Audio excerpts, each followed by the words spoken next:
Gandang umaga po mga kapitbahay. Samahan niyo po ako ngayong umaga. Magluluto po tayo na para sa isang episode na naman ng ating mga lutong probinsya. Ito po ang ating mga sangkap sa ating lulutuin. Manok, luya, sibuyas, bawang, at kamatis. Ang mga gulay po naman ay mayroong sitaw, okra, talong, labanos, at kangkong. Ang ating pong ilalagay na sabaw ay itong hugas bigas. Meron din po pala tayong siling haba. Tara po mga kabarangay, magsisimula na po tayo magluto. Magigisa po tayo ng luya.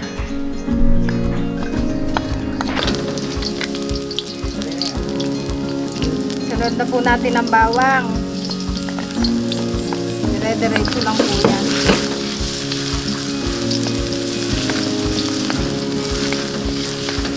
Huwag mo natin susunugin at baka pumait po ang lulutuin.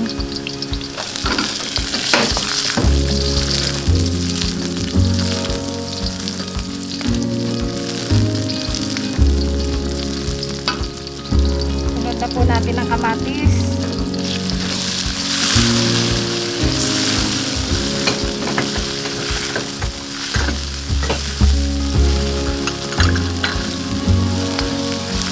Medyo lulutuin po natin ang kamatis natin para po lumasa sa karne.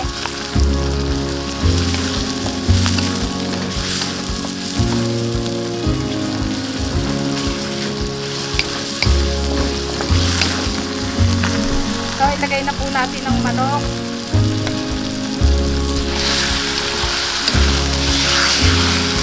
Mahigit pong 1 kilo itong manok namin hindi.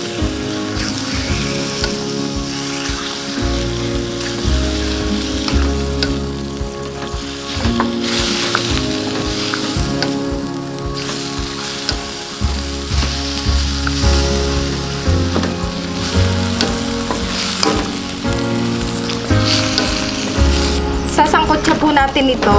Yami-yan ng konti. Titimplahan na natin ng patis. Para po tumalap sa laman ng lasa. Konti lang po ilalagay natin at baka umalat na masyado. Tama na po muna yun. Bago na lang. Pwede naman po magdagdag maya-maya. Pag titikman na lang po pag kulang pa. So, ayan po, hayaan po natin medyo maluto-luto ang manok bago po natin sasabawan.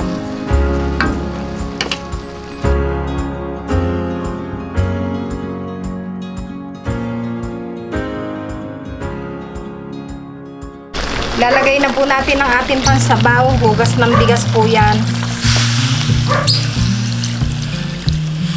Okay na po muna yan.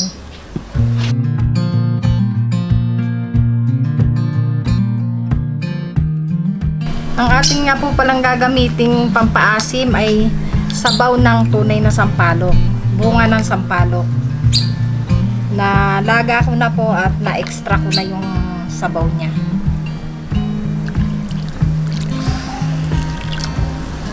Po natin lahat at baka umasim na masyado.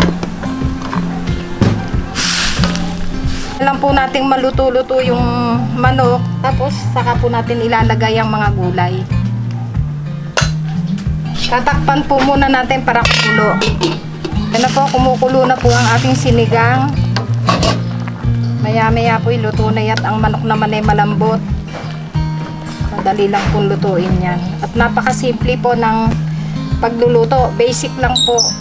Mga gulay natin gagamitin, nakukuhan lahat sa palengke. Hindi na po tayo maghahanap. Kahit po sa bakuran, meron po tayo niyan.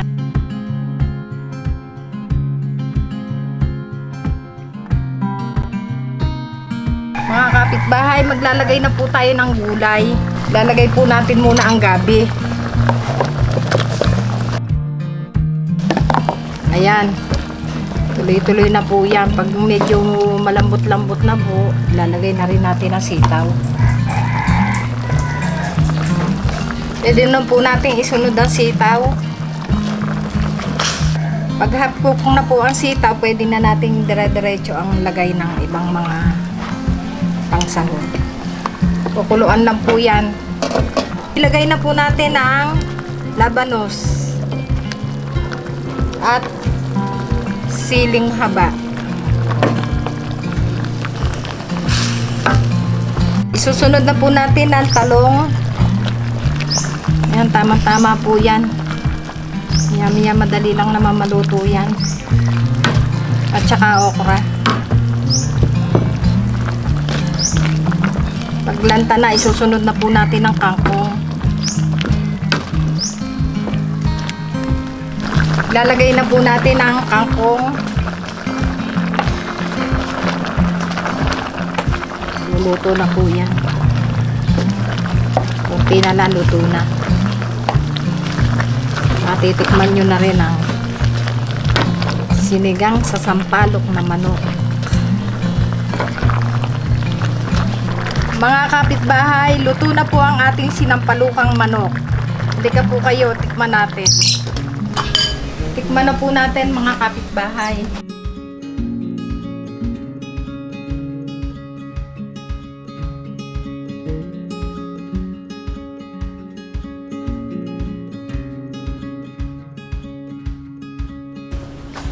Titikman na po natin mga kabarangay ang ating nilutong sinampalukang manok.